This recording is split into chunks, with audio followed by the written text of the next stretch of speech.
Today we're going to talk about 6 questions that we need to consider. 2016, what went right, what went wrong, and what we're going to do about it for 2017. So let's begin. So I just had an agent, I was talking to an agent last night and said, hey, there's no reason at all to be working now because the market's dead.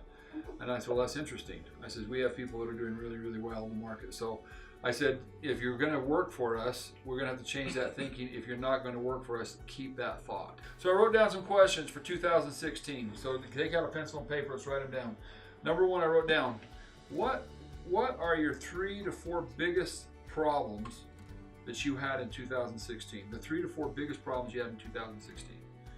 These are things that you think, had I not had these, I'd have hit my goal, maybe surpassed my goal. And is it important to look at these now at this time of year? What do you think? Okay, why? Yeah, because I've got to get rid of them so next year I can have a better year. Write this down. Your definition of what a lead is going to determine your income in 2017. Okay, your definition of what a lead is going to determine your income in 2017. Can I find people that'll do something in 2 weeks? Yes. I can find people who'll do something in 2 weeks. If I find someone to do something in 2 weeks, about how much money am I going to make? How many deals am I going to close? Around 30 to 40. Okay. If it's somebody that's going to do something today, how many deals am I going to do? Right. I mean, it's hundreds, right? So one of the things you've got to fix is you've got to get this COI thing down. It's got to be one of your top priorities. The second thing is, by far, one of your biggest problems is we're not doing good lead follow-up.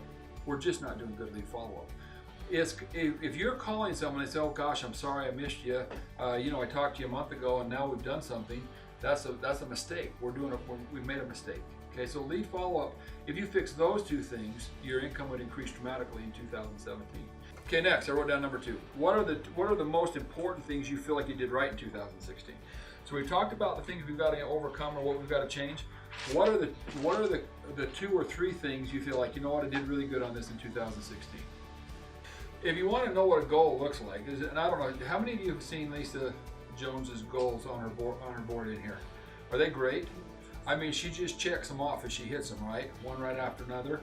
If the goal's in front of you, if you have a better chance of hitting it than if there isn't in front of you, guys, you should have a whiteboard. It should be where you're calling from. You should know why you're doing this. If you don't, believe me, you got to go back to how the brain works, because the brain works 24 hours a day on how to hit that goal. Whatever the goal is, the brain works 24 hours a day. How do I get it? How do I get it? How do I get it? And then all of a sudden it'll come up with new ideas. How many of you currently have a written goal in your office or in your workspace somewhere? Good for you. Good job. Okay, so we figured out the 2 or 3 things we thought we did well. So that's here.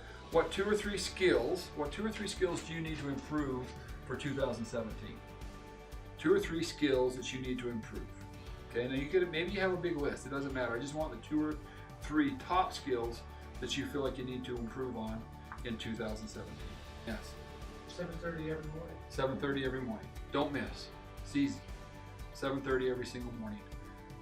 Hey, are there a lot of places where they're meeting every morning to work on the skills? No, there aren't any. And so, guys, just say I'm going to be here every morning. I have now accountability back to the gym. Thank goodness, finally, for $1,000 to be to the gym every morning. I've got accountability with Albert for $1,000, and I'm looking at one more accountability for another $1,000.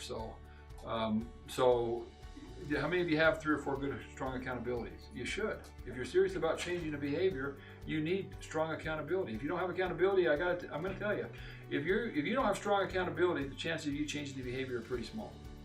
Can I suggest a couple? Work on the close.